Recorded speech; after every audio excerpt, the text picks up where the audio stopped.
है वो tourist agency के ऊपर सर ने बोला था तैयार करने के लिए, जो मैंने किया है। तो मैं स्टार्ट करती हूँ। टूरिस्ट एजेंसी संस्थान सदा ऊंचा रहे हमारा, हम सबकी आंखों का तारा। 3 महान पुरुष हैं इसकी पहचान, साथ में है हम लोगों की पहचान। सबकी मेहनत से बनी टूरिस्ट एजेंसी, हर एजेंट की पुकार है टूरिस्ट एजेंसी। आओ प्यारे सहकर्मियों, आओ और इस टूरिस्ट एजेंसी को 100 करोड़ से पार लगाओ। देखो अभी तैयार की गई कविता है, you should appreciate। हम सबकी मेहनत ना होगी कम, बढ़ती रहेगी काम में भागीदारी होगी हमारी सारी ईमानदारी। सारा लक्ष्य है एक मुकाम तक पहुंचना, चाहे फिर मंजिल हो सिंगापुर, मलेशिया या दुबई, होने ना देंगे। पढ़ाई हुई केंद्रीय विद्यालय से। So compare to other Bengalis मेरी हिंदी कंपैरेटिवली ठीक है रही है, मतलब ओवर द इयर्स। बट थोड़ा सा डिफिकल्ट, मतलब मैं थोड़ा सा ही अपने एक चीज़ बता रहा हूँ जो आप गॉन थ्रू, मतलब जो गुजरा हूँ हिंदी को लेकर के। 10th में 12th में थोड़ा सा मेरा वीक था हिंदी, मतलब उस टाइम पे आ मात्रा ही मात्रा में मैं फंस जाता था। वो बंगाली लोगों के साथ है थोड़ा चैलेंज। अभी भी हमें समझ नहीं आता कि गाड़ी क्यों आ रही है, क्यों आ नहीं रहा है, हवा क्यों चल रही है, क्यों चल नहीं रहा है, उसमें लिंक का क्या, आज तक वो चीज़ कभी समझ में नहीं आया। एनीवेज, तो मेरे सामने जो मेरी क्लासमेट थी रितु यादव, वो मतलब यूपी से थी, वो लड़की बहुत स्ट्रॉन्ग थी हिंदी में। तो मैंने उससे पूछ के मैंने बोर्ड एग्जाम दिया अच्छे से, मार्क्स आए मेरे उससे ज़्यादा, ठीक है। तो मैं मतलब थोड़ा सा कॉन्फिडेंस बढ़ा। जब मैं डीयू में आया यहाँ पर, तो एक पास लैंग्वेज लेना होता है, ऑनर्स मेरा हिस्ट्री का था, एंड एक पास लैंग्वेज लेना था, तो मैंने हिंदी ले लिया। बोर्ड में आए 65 66 कुछ आया, तो मैं यहाँ भी कर लेंगे। फर्स्ट ईयर में मैं हो गया फेल, मेरा मार्क्स आया 33। फिर मेरे को बोला गया कि आप इसको रीचेकिंग के लिए भेजो। रीचेकिंग के लिए भेजा, उन्होंने उसको कर दिया 29 और कम, ठीक है। सेकेंड ईयर दिया, फिर से फेल। अब मैंने घर में किसी को बताया नहीं था, ठीक है। फाइनल ईयर में आ गया, फाइनल ईयर का प्रेशर ऐसे भी ज़्यादा होता है। तो मैं मेरी दीदी है, उनको बताया कि ऐसा ऐसे है, घर में किसी को मैंने कुछ बताया नहीं, अब क्या करना है, क्या क्या है वो मेरे को दिखा, क्या तेरे कोर्स में है। तो उसमें ऐसा था कि मुहावरे 5 नंबर, ठीक है, फिर संधि विच्छेद वो 5 नंबर। तो मैंने 5 नंबर मुहावरे को मतलब आने के लिए मैं 100 मुहावरे रट लिया था, क्योंकि वो डू और डाई था। ये तो घर में सबको पता चल जा रहा था, पूरा 3 साल का मेहनत पूरा पानी में। तो ऐसे ऐसे करके एग्ज़ाम दे के आया मैं। जब तक रिजल्ट नहीं आया था, मुझे बाकी किसी पेपर को लेकर टेंशन नहीं था, हिंदी को लेकर के था। और जब रिजल्ट आया तो एग्जैक्टली 40 नंबर आया। मैं जाकर के मंदिर गया, जी को प्रसाद चढ़ाए, तो ये रहा है। लेकिन एक चीज़ मैं बोलना चाहूँगा कि हमें हिंदी सबको आना चाहिए। अगर आप दूसरे कंट्रीज़ में जाएंगे, फ्रांस में फ्रेंच को लेकर के वो बहुत ज़्यादा उसी में बात करते हैं, उसी को लेकर चलते हैं। इटली में जाएंगे तो इटालियन में बात करते हैं। हम लोग समाओ, क्योंकि ब्रिटिशर्स इतने साल आकर के रूल करके गए, और उनका एक कॉलोनियल माइंडसेट था कि आपको इंग्लिश आना चाहिए। हमारा जो पढ़ने का जो मीडियम भी इंग्लिश रहा है, तो हम उसको एक ना इंग्लिश आना एक काइंड ऑफ सोफिस्टिकेशन उसको मानने लगे। और कोई अगर हिंदी में बात कर रहा है तो हम मानते हैं कि उसको कुछ पता नहीं है, उसको कुछ आता नहीं है, देसी टाइप में। बट ये अपना राष्ट्रभाषा है, सबको आना चाहिए। एंड मैं ये नहीं कहता हूँ कि पूरे डेप्थ में आना चाहिए, बट हिंदी दिवस की हार्दिक शुभकामनाएं। और मैं अपने बारे में ही बोलूँगा, जो मैंने यहाँ पाके सीखा है, जो मेरे को मौका मिला है। तो मैं 7 सितंबर 2023 को यहाँ पे आया था और उसके दौरान मुझे 6 महीने करीब अपने भारत देश का लेखांकन करने का मौका मिला। फिर उसके बाद मैंने अन्य देश जैसे कि सिंगापुर, वहाँ का लेखांकन संभाला और उसके कार्य में मेरे को अ, अति इतना अनुरुचि आने लगा कि सॉरी रुचि आने लगा कि रुचि आने लगा कि मेरे को धीरे धीरे लगा कि ऐसा कि मैं वहाँ पे अन्य देश का भी लेखांकन कर सकता हूँ और कैसे कैसे क्या रूल अनुशासन है अन्य देश में और उसके अकॉर्डिंग लेखांकन करने का मौका मिला। की सभी को बहुत बहुत शुभकामनाएं। एक कविता प्रस्तुत करना चाहूंगी। चले चलो, ना रुको कभी ना थमो कभी, बस राहों पर अपनी चले चलो, चले चलो। मुश्किलें आएगी हजार, मानना ना कभी हार, मंजिलों की ओर ए मुसाफिर चले चलो, चले चलो। जिंदगी की कविता को समझो, अल्फाजों में ना उलझो, हर एक नज्म को तबीयत से पढ़ो, बड़े चले चलो, बड़े चलो। कर लो। अब देखो, मैंने एक ही क्लास में हिंदी पढ़ी पूरा जिंदगी में। क्लास 8 पे हमारा स्कूल इंग्लिश मीडियम था और सेकंड लैंग्वेज बंगाली था, थर्ड लैंग्वेज हिंदी। तो एक ही क्लास 8 में मेरा जितना भी हिंदी इधर निकलता है, ये एक ही क्लास का ही कमाल है। तो अब जैसे क्या होता है, कोई अगर बंगाल में रहता है तो उनका हिंदी थोड़ा सा ऐसे ही हो जाता है कि जैसे हम किसी को बाइफरकेट करके नहीं बोलते कि कौन लड़का है कौन लड़की है, तब हम एक यूनिक जेंडर को करके हम ये करते हैं। तो वैसे ही जो हमारे जो लैंग्वेज है, इधर तो मैं बहुत बाद में आई हूँ। पहले मैं जब भुवनेश्वर में आई थी उस टाइम मतलब ऐसा हुआ था कि सब लोग हिंदी में बात करते हैं और मुझे हिंदी बिल्कुल नहीं आते थे। अब क्या होता है, जब कोई एक्नॉलेजमेंट करना होता है तो सबके सामने वो हिंदी बोलना, जब सब मिलके हंस रहे हैं। अब एक चीज़ वो होता है कि जब हम खुद के ऊपर कॉन्फिडेंस नहीं आते तो दूसरों को हम कॉन्फिडेंस नहीं दिला सकते। तो उसमें मेरा एक सीनियर था, जैसा होता है कॉलेज में सब मिलके बात करते हैं, तो वैसे सीनियर था। तो वो मुझे सिखाए थे कि कॉन्फिडेंटली गलत चीज़ बता दिया करो, आगे वाले को कंफ्यूज कर दिया करो, ताकि क्या होगा, आगे वालों को पता ही नहीं चलेगा कि ये सही बोल रही है ये गलत बोल रही है। कॉन्फिडेंटली गलत बोला करो। तो ये चीज़ होता है। तो आज तक भी मतलब जैसे होता है, अब मुझे हिंदी देखो बिल्कुल आते नहीं है, ना तो मेरा घर वाले को कुछ आता है। तो इतना बढ़िया बोल इतनी देर बोल गई सबसे ज्यादा। तो यही तो विश्वास है, कॉन्फिडेंस की पावर है। हाँ, तो वही मेरे घर वालों को किसी को कुछ नहीं आता हिंदी के बारे में, क्या है नहीं है। तो वैसे तो उसके बाद से मैं कहीं पे भी जाती हूँ ऐसे मुझे पता ही नहीं है मैं क्या बोल रही हूँ। बाद में रियलाइज होता है, अरे ये तो लड़का था, इसको कुछ और बोलना था, ये लड़की है इसको कुछ और बोलना है। तो बस हिंदी दिवस में सब जैसे मनाते हैं, सेलिब्रेट करते हैं। जो गवर्नमेंट वाला स्कूल है उनका सेलिब्रेशन अलग होता है, जो इंग्लिश मीडियम स्कूल है उनका सेलिब्रेशन अलग होता है। तो मेरा स्कूल में ऐसे कोई सेलिब्रेशन नहीं था, बट जो दोस्त लोग था उन लोग बोलते थे कि जैसे हिंदी दिवस में जो हिस्ट्री है तो हम वो हिस्ट्री को इनकलकेट करके अपने लाइफ को आगे करते हैं। तो मेरा स्कूल में तो ऐसे कुछ नहीं था। तो मेरा वैसे वो जैसे मनाते हैं सब लोग हिंदी दिवस आइकॉनिक करके, तो वो मेरे लिए तो कुछ था ही बढ़िया होगी, इससे बड़े यही तो मनाना था, यही तो पर्पस है। बहुत तो बढ़िया। अब मैं कंक्लूड कर देती हूँ। वैसे ज़्यादा मेरा वैसे भी मेरा पूरा दिन का स्टॉक रहता है एक हिंदी का, जितना टाइम जाते उतना हिंदी मेरा खत्म होते जाते हैं। अगले दिन फिर रिफिल होता है, अगले दिन रिफिल होता है, रात को पूरा दिन रिचार्ज करते फिर सुबह आके ये तो ग्रेट लर्निंग है।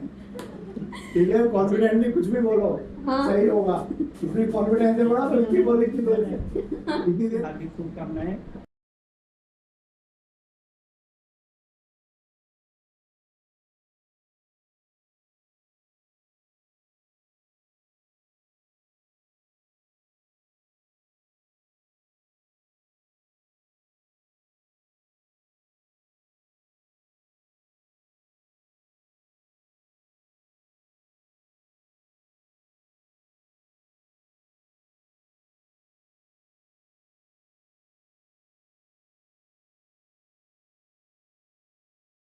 चाह नहीं मैं पुष्प अभिलाषा हेडिंग है। चाह नहीं मैं सुरवाला के गहनों में गुथा जाऊं, चाह नहीं प्रेमी वाला के दिन प्यारे को ललचाऊं। मतलब पुष्प जो है ये कहना चाह रहा है कि मुझे ये चाह नहीं है कि वह सुरवाला के गहनों किसी के गहनों में गुथा जाऊं। चाह नहीं प्रेमी वाला मतलब कि शादी विवाह में जो फूल होता है उसमें गहनों में मुझे गुथाने की इच्छा नहीं है। चाह नहीं सम्राटों के सब पर है हरी डाला जाऊं, मुझे ये भी चाह नहीं कि सम्राट राजा महाराजा के जो सब है वहाँ पे डाला जाए। चाह नहीं देवों के सर पर बिन प्यारे को इस्लाम, मुझे तोड़ लेना बनवाली उस पर देना तुम थे, मातृभूमि पर शीश चढ़ाने जिस पर जाएगी। हिंदी हिंदी हमारी जितना हिंदी को बोलना चाहूँगी कि हमारे भाव प्रकट करती है। हिंदी में इतना होता है कि हम अपने जो हमारे इमोशन, हमारी भावना, हमारे जो होते हैं हम बहुत आसानी से बोल पाते हैं। शायद इतना हम किसी और लैंग्वेज में, इंग्लिश में या किसी भी उसमें हम नहीं बोल पाएंगे जितना हम अपनी हिंदी में अपनी बातें, अपने वो शेयर कर सकते हैं, दूसरे को अपने इमोशनल बता सकते हैं। तो इसलिए पर लेकिन कुछ टाइम से हिंदी कहीं लुप्त होती जा रही है कि लोग आजकल दिखावे पे या फिर उस पर ज़्यादा ध्यान दे रहे हैं कि अगर इंग्लिश में बात कर रहे हैं तो वो ज़्यादा क्वालिफाई है, अगर वो सामने वाला दूसरा बंदा कोई हिंदी में बात कर रहा है तो वो अनपढ़ है, गंवार है, जो भी। अगर हम गुड मॉर्निंग बोलते हैं तो एजुकेटेड है, अगर हम राम राम बोल रहे हैं तो अनएजुकेटेड है। तो मैं तो यही कहूँगी कि हिंदी हमारी अपनी मातृभाषा है, अपनी लैंग्वेज है, जिससे हमने बचपन से सीखा बोलना, जिससे हमारी पहचान हुई। तो इससे मैं कहूँगी कि हिंदी को जितना ज़्यादा हम यूज़ करें, पर समाज के साथ साथ में बदलना भी ज़रूरी है। तो इसीलिए हिंदी को अगर हम दिवस की तरह ही मनाएंगे तो वो ऐसा तो काम नहीं चलेगा। हिंदी तो हिंदी है, हिंदी अपनी जान है, शान है, अपनी पहचान है। जय हिंदी, जय हिंदू, हिंदुस्तान। Thank you. ऐसे तो ऐसे कोई वो नहीं कि हिंदी बोलना वहाँ पे से बाहर से आते हैं, आगे पढ़ाई करते हैं, और बाहर से आते हैं तो वो हिंदी बोलते हैं, तो वहाँ पे हिंदी बोलना पड़ता है कि जो भी उसको हिंदी बोलते हैं। ऐसा कोई वो नहीं है। अगर आप साउथ में जाओगे तो वहाँ पे समझ नहीं है हिंदी यहाँ पे नहीं बोलना है तो अभी इंग्लिश बोलो या खुद का और लैंग्वेज बोलो। वहाँ पे उड़ीसा में ऐसा नहीं चलता। आप कोई कहाँ से भी आओ हिंदी बोलो, कोई भी लैंग्वेज बोलो हम समझ जाए। ऐसा ही है, सीख गए ना, धीरे धीरे कहीं भी काम कर सकते हैं, कोई भी काम कर सकते हैं। इसलिए हम वेरी गुड। जब 1947 में हमारी देश आज़ाद हुई थी तो हिंदी सब भाषा के लिए एक मान रखी गई थी कि कौन क्या भाषा चुना जाएगा।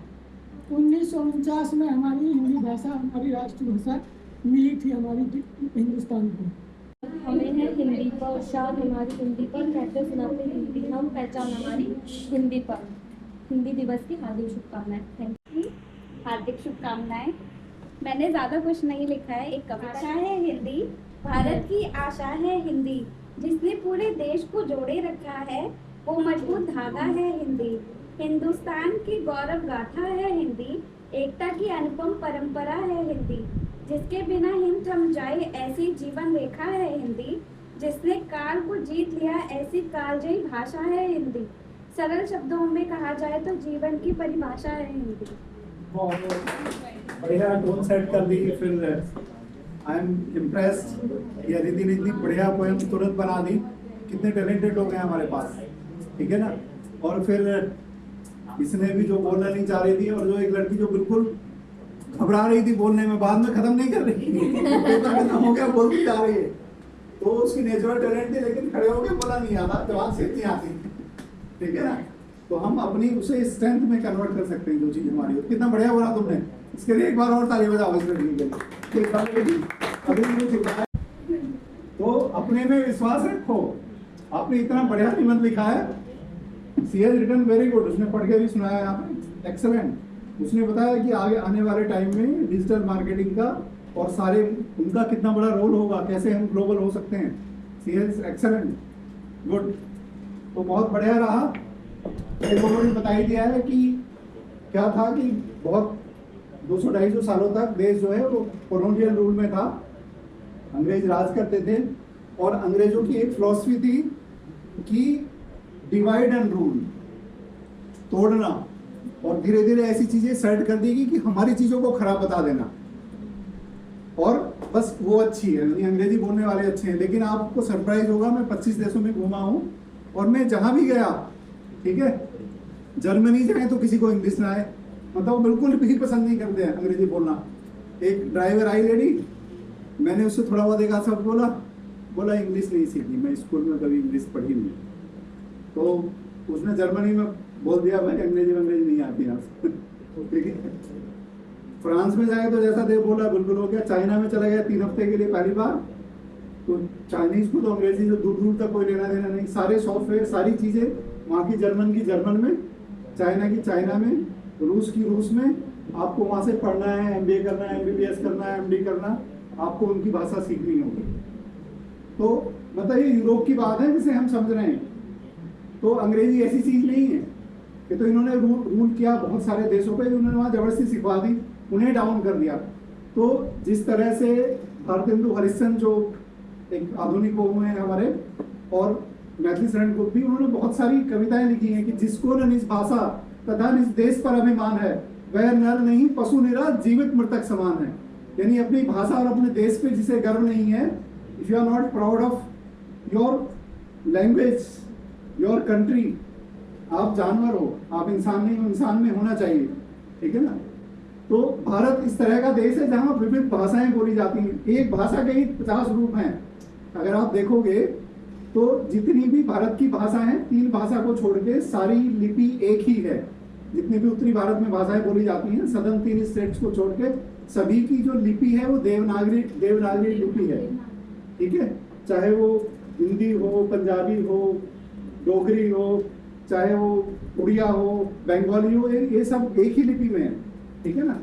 मराठी, गुजराती, ये सब एक उसमें आती है।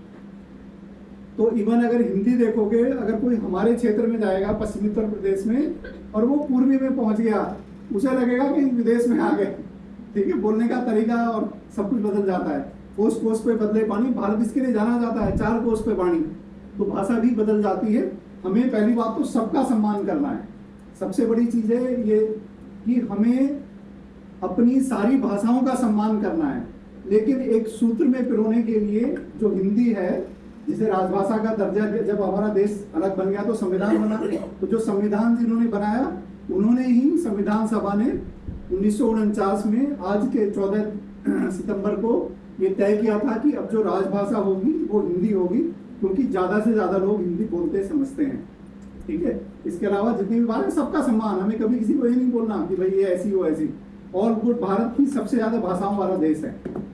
लेकिन हिंदी जो है पूरे विश्व में, आपको ये भी पता होना चाहिए कि 3री सबसे ज्यादा बोली जाने वाली भाषा है। अगर आप दुबई में पहुंच गए, ठीक है ना, आपको पता ही नहीं चलेगा कि इंडिया में, दिल्ली में हो या दुबई में हो, सारे हिंदी बोलते नजर आएंगे, एवरीवन। वहां जाके मैं जब पहली बार सऊदी गया, कोई इशू ही नहीं है। मैं गया US में, न्यूयॉर्क में, तो मुझे लेने आया एक तमिल, उसका आंध्रा का, तो बिल्कुल 100% हिंदी में बात कर रहा। बोला सर मैं जब तक इंजीनियरिंग की मुझे हिंदी नहीं आती, मैं US में आके हिंदी सीखी थी। आप सोचो, वहाँ मास्टर्स करने गया था, तो वहाँ जाके चलता है कि कितनी बड़ी अहमियत हो जाती है। हमारी वैल्यू आज देख रहे हो कि भारतीय लोगों की पूरे विश्व में इतनी वैल्यू बढ़ती जा रही है। हम अग्रसर हैं विश्व गुरु बनने के लिए, और आप लोगों का जो टाइम है ये बेस्ट टाइम है। तो अपनी भाषा को लेकर प्राउड होना चाहिए। रूस का राष्ट्रपति रूसी में ही बोलता है, तो आपने देखा होगा कि प्रधानमंत्री भी बाहर जाके अब हिंदी में बोलते हैं। अब से पहले नहीं होता था ऐसा। लेकिन इन्होंने जब भाई चीनी आके चीन में बोलेगा तो हमको हिंदी में नहीं बोले, हिंदी नेचुरल फ्लो आएगा। तो जिसकी जो मदर टंग है, जो आपने बचपन में सीखी है, कभी भी उसे डिसरेस्पेक्ट मत करना, उसे हमेशा बोलना सीखना, और जितनी ज्यादा बोल सकते हो, समझ सकते हो, वो आपके लिए बोनस है लाइफ में। ऐसे ऐसे लोग हैं, मेरे अपने फ्रेंड हैं ऐसे, जो 6 लैंग्वेज को ऐसे बोलते हैं जैसे उनकी यही अपनी लैंग्वेज बचपन में ही सीखी हुई है। इवन राम सेसु जी को देखोगे तो 5-6 लैंग्वेज तो वो भी बोलते हैं। मेरे कई ऐसे क्लासमेट हैं, ठीक है ना, जो हिंदी लगेगा तो लगेगा हिंदी भाषी है, फिर पता चला तो विशाखापट्टनम में पैदा हुए थे, ये तो तेलुगु हैं। कन्नड़ में जाओगे लगेगा तो कन्नड़ी बोलते हैं, महाराष्ट्र में जाओगे मराठी बोलते हैं, ठीक है ना। तो अपनी भाषाओं को बोलना चाहिए। लेकिन आज क्योंकि हिंदी दिवस है, हिंदी के प्रति जागरूकता और प्राउड फील करो हिंदी बोलने में, कोई ऐसा नहीं है। इसका जो पर्पज है यही है कि बताना कि भाई ये हमारी भाषा है, और आप कभी भी अपने माँ बाप को कभी डिसरेस्पेक्ट करना चाहोगे? यही देश है, यही भाषा और देश यही है, इनका सम्मान करना है। ये जो उन्होंने गलत चीजें हमारी डाल दी थी हमें डाउन करने के लिए, we have to respect everything. कोई बंगाली में बोल रहा है, कोई उड़िया में बोल रहा है, कोई मराठी में बोल रहा है, कोई तमिल में बोल रहा है, इट्स एवरीथिंग इज गुड, ठीक है। अपनी भाषाओं का करना है। तो हिंदी जो है वो सूत्र में पिरोती है, तीसरी सबसे बड़ी बोली जाने वाली भाषा है पूरे विश्व में, ठीक है। अंग्रेजी ऑफ कोर्स नंबर 1 हो गई, क्योंकि इन्होंने इतने देशों पे राज किया है, कुछ को तो परमानेंट इंग्लिश में बना दिया। ऑस्ट्रेलिया, इवन यूएस पे राज किया है, यूके ने, तो जो आज वहाँ अंग्रेजी बोलते हैं उसी का नतीजा है। बहुत सारे देशों को प्रॉपर इंग्लिश बोलने वाला बना दिया। इवन देन इंडिया हिंदी तीसरी सबसे ज्यादा बोली जाने, दूसरी चाइनीज है, मैंड्रिन कहते हैं जिसे, सिंगापुर में ही बोली जाती है। सिंगापुर की भी भाषा पहली मैंड्रिन है, तमिल दूसरी भाषा है वहाँ पे भी, ठीक है। सो आज बहुत ही बढ़िया दिन रहा, और ऐसे जो लिखा है आज कुछ खास प्रोत्साहन पुरस्कार भी दिए जाएंगे लिखने वालों को। तो कल्पना, थैंक यू वेरी मच। कल्पना ने बहुत बढ़िया लिख के भेजा है, टूरिस्ट का भविष्य 2030 का प्रोजेक्ट किया है, और उसके बाद जो है वो का ने एक्सेलेंट लिखा है, ठीक है। तो अब प्राइज देने के लिए बोला था, कल ही बोला था, तो ऑब्वियसली प्राइज मिलेगा। तो अभी सर्टिफिकेट मिलेंगे मंडे को, बट मैं आज डिक्लेयर कर देता हूँ, राधिका's निबंध is number 1, so she gets the first prize. ताली। बहुत बढ़िया लिखा है, और मैं चाहूंगा कि वो पढ़ के सुनाए, और इसका प्रोजेक्शन हमारे उसके काफी करीब है, हालांकि हमारा इससे ज्यादा है। तो इसने लिखा है कि 30 तक ये 600 से 1000 करोड़ की कंपनी बनाने का लक्ष्य पूरा होगा, इसका ये कहना है टूरिस्ट का। 600 करोड़ के लिए, 1000 करोड़ के लिए कोई ताली। ये भी क्या लिखा है। सेकंड प्राइज गोज टू वो उधर जो बैठी है बीच में, बहुत बढ़िया लिखा है इसने, ठीक है। खड़ी हो जा। अरे जीता है, हारे नहीं है, सही है। बहुत बढ़िया, एक्सीलेंट, बहुत बहुत बधाई हो, शुभकामनाएं। And third prize goes to this excellent poem, ठीक है। कौन जाने दो। तो देखो, जो प्रयास करता है उसे ही कुछ मिलता है, ठीक है। वो बोली तो उसकी हिम्मत कितनी बढ़ गई, बाद में रुकने को तैयार नहीं, पहले बोलने को तैयार नहीं थे, फिर रुकने को तैयार नहीं, ठीक है। तो यहाँ ये ऐसी चीजें हैं जहाँ आप अपने आप को डेवलप कर रहे हो। इसने डिजिटल विजन बताया टूरिस्ट का, ठीक है ना। इसने और कई फैक्टर टच किए, और जो अदिति है उसने इस पोएम के माध्यम से बता दिया कि भाई हर हद तक हम जो है कयामत तक उसे ग्रो करेंगे, ठीक है। सो सभी के लिए एक बार फिर से तालियां हो जाए। इन तीनों का